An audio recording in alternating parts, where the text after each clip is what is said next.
संसार में सबसे धनवान व्यक्ति कौन है? मनुष्य अधिकतम कितना धनवान बन सकता है? क्या वह एक घर खरीद सकता है, एक गांव, एक नगर, एक देश या पूरी पृथ्वी?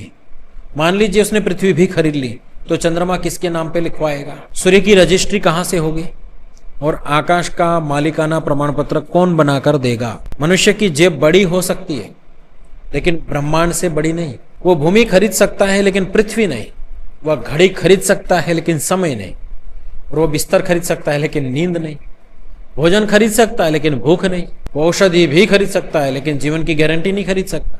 धन बहुत कुछ देता है पर बस अब पर्याप्त है ये बोलना नहीं सिखाता। एक घर मिला फिर बड़ा घर चाहिए, एक गाड़ी मिली फिर महंगी गाड़ी चाहिए, एक पद मिला फिर ऊंचा पद चाहिए, बैंक का खाता भर गया लेकिन मन का कटोरा बड़ा होता ही जा रहा है।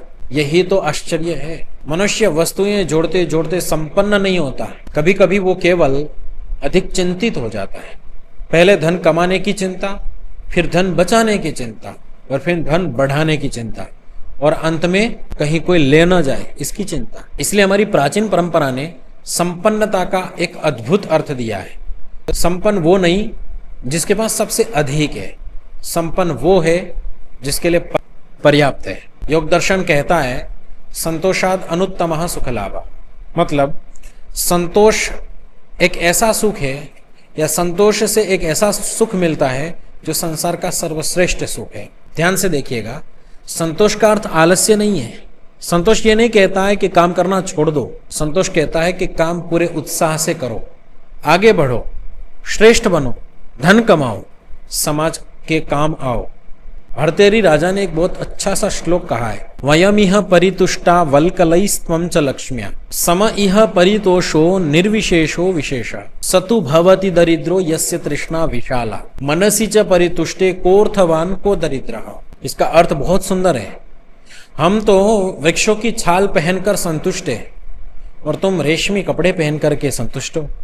संतोष दोनों का समान है तो फिर अंतर कहाँ रह गया? वास्तविक दरिद्र कौन है? वास्तविक दरिद्र वह है जिसकी तृष्णा बहुत बड़ी है। और जब मन संतुष्ट हो गया तो कौन धनवान और कौन दरिद्र है? जिसके पास करोड़ों है पर मन कहता है और चाहिए, वह अभी भी गरीब है। और जिसके पास सीमित है लेकिन मन कहता है पर्याप्त है, उसने जीवन की सबसे बड़ी संपत्ति पा ली है। संसार जितना कठिन नहीं है। इच्छाओं से हारते न रहना कठिन है। मनुष्य पृथ्वी पर अधिकार कर ले फिर भी छोटा रह सकता है, और अपने मन पर अधिकार कर ले तो बिना पृथ्वी खरीदे भी सम्राट बन सकता है। इसलिए धन अवश्य कमाना है पर संतोष के साथ कमाना है, क्योंकि धन आपको सुविधाएं देगा पर संतोष उन सुविधाओं का सुख देगा। धन से घर भरता है और संतोष से जीवन। और जिस दिन मन ने यह कह दिया कि मेरे पुरुषार्थ में कमी नहीं और जो भी मिला है उसका सम्मान है, उसी दिन समझिए आपसे अधिक संपन्न इस संसार में कोई नहीं है।